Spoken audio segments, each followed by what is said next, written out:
Coming up on Mountain News at 5:30, 10 warrants are issued for the missing Wise County, Virginia high school football coach. We'll tell you why. Plus, there's a growing shortage of electricians and plumbers. What it could mean for you. And we had a jury Tuesday throughout eastern Kentucky, but will it clear out just in time for Thanksgiving? Details coming up. Dedicated to southern and eastern Kentucky, this is WYMT Mountain News at 5:30. Good evening, I'm Steve Hensley. The search continues tonight for a missing Southwest Virginia high school football coach who is now considered a fugitive. 46-year-old Travis Turner is wanted on child pornography possession and other charges related to the solicitation of a minor, according to state police in Virginia. The Wise County School District did confirm they recently suspended one of its employees with pay, and we now know who that employee is. Police have used drones and canines as part of their search. The coach was reportedly last seen wearing a gray sweatshirt and sweatpants. Turner's Union High School football team, without their coach, won last Saturday's game to move into the regional championship. We've also learned today that Turner played college football at Eastern Kentucky University, and Kentucky State Police are also involved in this search since it's so close to Kentucky. Wise County and the City of Norton's Commonwealth's Attorney Brett Hall issued a statement today regarding this case, saying, quote, "My office is aware of the ongoing investigation pertaining to charges against Union High School's head football coach Travis Turner of Appalachia, Virginia. Per the Virginia Rules of Professional Conduct set forth by the Virginia State Bar, we are not allowed to comment any further at this time." We are learning new details from airport firefighters who were some of the first at the scene of the UPS Flight 2976 crash in Louisville. This is new video from airport security cameras. Firefighters at Muhammad Ali International Airport are specially trained and equipped to respond to aviation disasters, but in this case, even getting to the fire was a challenge. Crews say as they tried to race to the crash scene, they were first blocked by downed power lines. Once crews cleared those, the next problem to overcome was the oil pouring out of the recycling facility hit in the crash. I've heard some of our responders say that they thought that this was the day they may not make it home because of all the explosions. You've seen the tanks that were down there. There's so many tanks where the oil recycling center was that every time an explosion went off, they're thinking, okay, is the next one going to be it? That's some of the words I've heard out of our responders. Airport first responders say they stayed to support partner crews once the flames were extinguished. The damage field from that crash was half a mile wide. 3 crew members were killed, as were 11 people on the ground who were in businesses near the airport. The National Transportation Safety Board report says the plane's left engine detached during takeoff. The report says the component that keeps the engine attached to the wing showed signs of fatigue cracks. There is growing evidence that there is a shortage in skilled trades, including electricians and plumbers in the United States. According to the 2024 Construction Labor Market Report, more than half of surveyed builders are experiencing the shortage firsthand. WYMT's McKinley Calandrino spoke to a local plumber and students at the Knott County Vocational Trade School. States throughout the nation are seeing a shortage of skilled trade workers, especially plumbers and electricians. Patrick Gooden, owner at Gooden Plumbing and Electrical, says he has seen the shortage firsthand. There's really only 2 or 3 of us in the whole Perry County that actually do service work. At one time, I was the youngest plumber in Kentucky. And now I'm probably hitting the oldest plumber in Kentucky. He says the primary cause for the shortage is a gap in the replacements for the workers that have retired. But it's a great trade. I mean, you can make a living and feed your kids and send them to medical school, because I did it. So. At the Knott County Area Technology Center, they are broadening the horizon of career paths to the younger generation. I think that part of the problem is for years, all of our students were told that they have to go to college to be a success, and that's just not true. Jobs like carpenters and plumbers and auto mechanics, all of that is pretty much AI proof. AI can't do the job.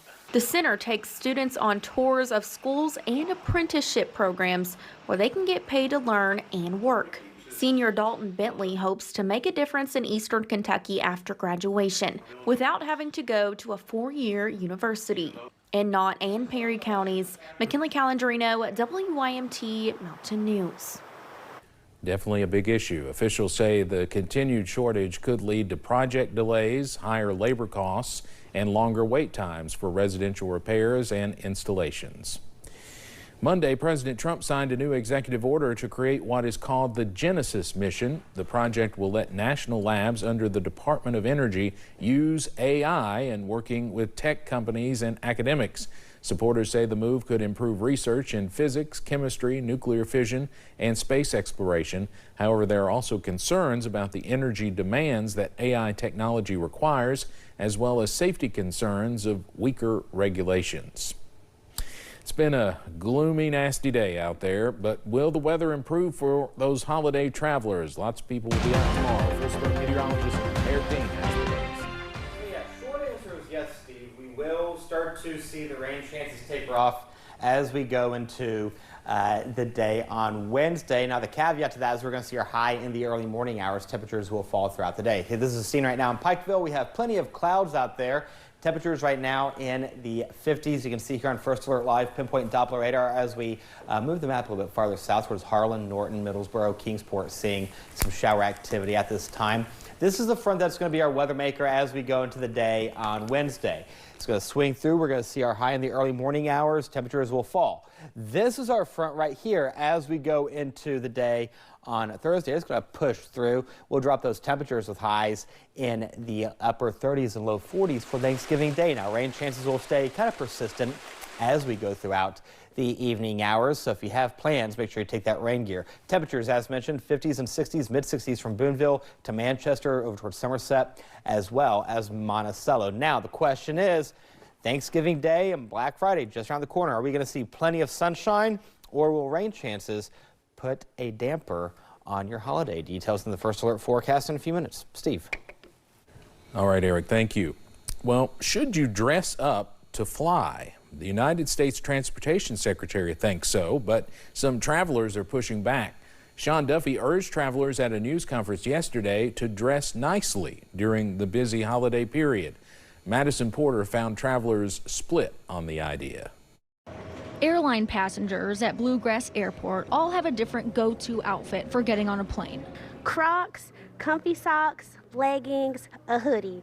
And if my hair, depending on how my hair is looking, a bonnet. At least a nice top, keep warm because it gets a little cold on the plane, and then some comfortable pants, but never pajamas. Never pajamas is something U.S. Transportation Secretary Sean Duffy pleaded with passengers ahead of the holidays. During the busiest travel period of the year, he asked people to wear a pair of jeans and a decent shirt. One man thinks the government has gone too far. Don't make a trip political. Let people enjoy themselves and get on a flight and enjoy themselves to get with their family on Thanksgiving.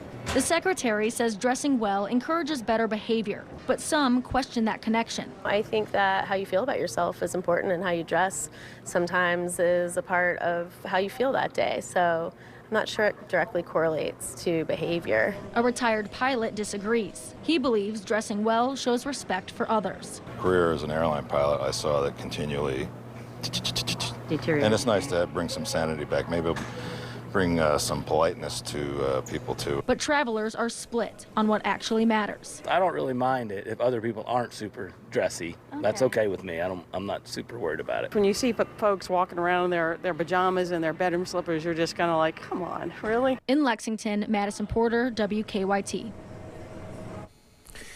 Well, Thanksgiving is one of the busiest times of the year for airport travel. The Federal Aviation Administration expects this holiday travel period to be the busiest in 15 years. And tomorrow is expected to be one of the busiest days of the year on the roads. AAA says Wednesday sees the highest holiday traffic, but it also comes with a warning about impaired driving. The night before Thanksgiving is often called Blackout Wednesday because of the rise in alcohol-related crashes. This is a time of year when those losses are felt the most. People have an open seat at their Thanksgiving and Christmas table. Police say even one drink can impair a driver, and they are urging people to make a plan for a safe ride home before celebrating. Travel Tuesday is next Tuesday, December 2nd. You can score major discounts on flights, cruises, hotel stays, and some travel packages. Officials say some of this year's deals include Great Wolf Lodge. You can save about 40% on standard rooms and 50% on themed rooms. Hotels slashing prices include Hilton. Some of their locations are offering up to 50% off some stays. Marriott up to 40%. In order to get the deal, look out for promo codes online. Again, that's next Tuesday. Coming up on Mountain News at 5:30, the rivalry between the Cats and the Cards is heating up on and off the field. Find out how UK and U of L are teaming up to tackle food insecurity. And in the road weather, if you're traveling later on this evening, you may have to dodge a few showers. Details coming up.